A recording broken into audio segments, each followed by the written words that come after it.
NASCAR doesn't penalize Noah Gragson for his role in triggering a big wreck after making contact with Sage Karam in the Xfintiy Series race. Brett, this one's for you. I am 100% spot off for what happened after he made contact with the 45 car.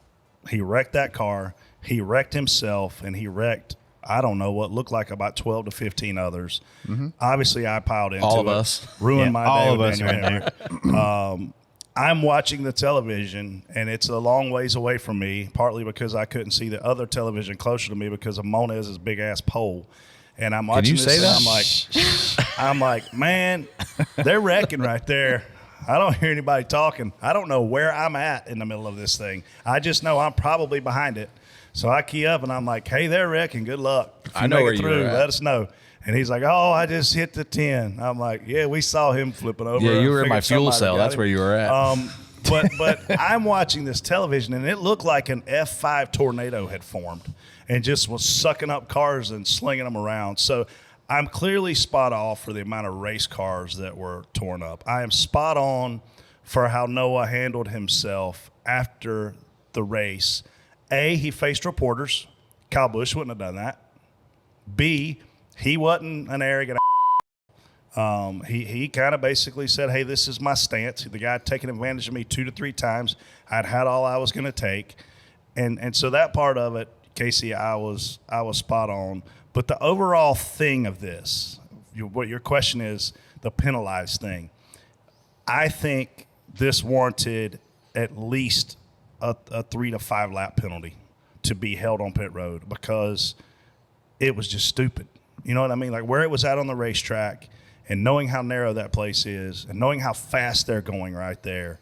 And once you get those 2 cars out of control and wrecking in front of that many other cars, there was no way to avoid it being a major wreck. That's a 7 to 15-minute penalty. My question, if that's not a penalty, what is? Yeah. Like, what's to stop anybody from doing anything now? Because this guy right hooked this guy down the straightaway where nobody can see, for one. Well, obviously, you're not taking that into account in the car. But, you know, if that's not a penalty, what the hell is a penalty? You know, we've seen some in the past, but I felt like we're less than this, you know. But same as you, like, here's my issue. And Noah was obviously one of my leading candidates for What an Idiot this week.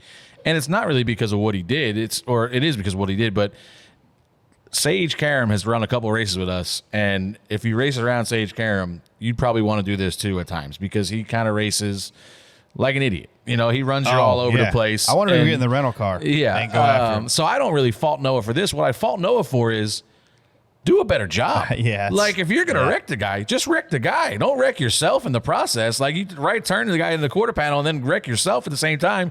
And that's the only reason we had all the cars pile in. If he just kind of right hooks the guy in the left rear quarter panel and turns him across the track, he's gone. We're all tracks clear. We're all good to go. But he does like a half-ass job of it. Wrecks himself. Wrecks all of us in the process. So that was my only fault with Noah in this deal. I'm spot off for creating this big of a wreck. Noah, and I think Noah is better than this. I think he knows how to do it better than this. I don't fault him for wanting to teach a guy, you know, because, look, I watched that guy. You can't run. You can't keep using people up like he was. And he acted all innocent in his interview. Sage did, in my opinion. You know, racing his way up through it, but you can't run numerous cars. It wasn't just the 9. There was numerous cars, including, I watched it in turn 5. He gets inside somebody, throttles up, runs them to the grass until they have to. That's not racing. And Tommy Joe Martins disagrees with you. That's not racing. If you consistently, you miss a corner and you run a guy a little bit, make a mistake, it happens. AJ did it to Brad, but he made a mistake. But it wasn't his technique to pass like that. That's this guy's technique to pass, is to use people up until they have to lift and force them into bad places. Well, Noah had enough of it. I don't blame him. And I don't either. I don't blame him for wanting to retaliate against the guy, but it was just, like Freddie said, it was a very bad job of retaliating.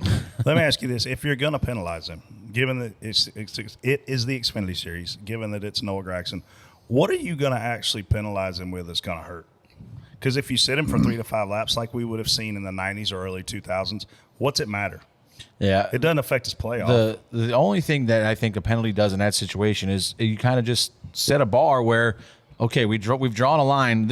You can't do this. You know what I mean? And in the future, it might stop somebody that will hurt, a guy that's battling for a playoff spot or the integrity of the game. Yeah, like it's just you can't let that go. And as far as Noah, like his interview, it was all right. Obviously he kind of owned up to it, but still, there's little comments in that interview, like I don't know what our pitch strategy was today. Like there's little digs there, there's little comments in there, like where you like I own it, but I don't really own it because he was pissing me off. I think Noah needs to get back to worrying about driving instead of his image deal. Like, where was it last week or 2 weeks ago, walking down pit road with his fire suit zipped open, not wearing the mandatory underwear that he has to have on pit road, I think sent his management team into a little bit of a tizzy. Like, why is he walking around pit road with his suit down?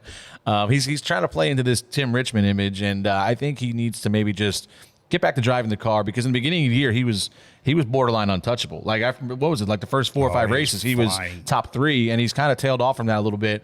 So maybe just kind of get refocused on doing what you do best and let the image stuff handle itself. So my thing is that was on a straightaway right there, and obviously misjudged a little bit. But the next braking zone, it would have been a real easy if you're already just punt him.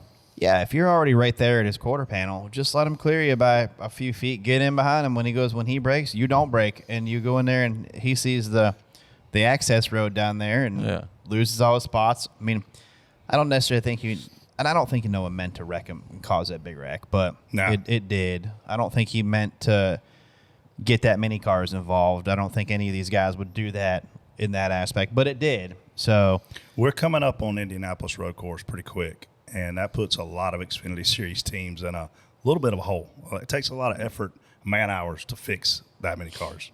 Elton Sawyer said this morning that all options are on the table as far as penalties for Noah still after at Road America, including fines, points, suspension, or nothing.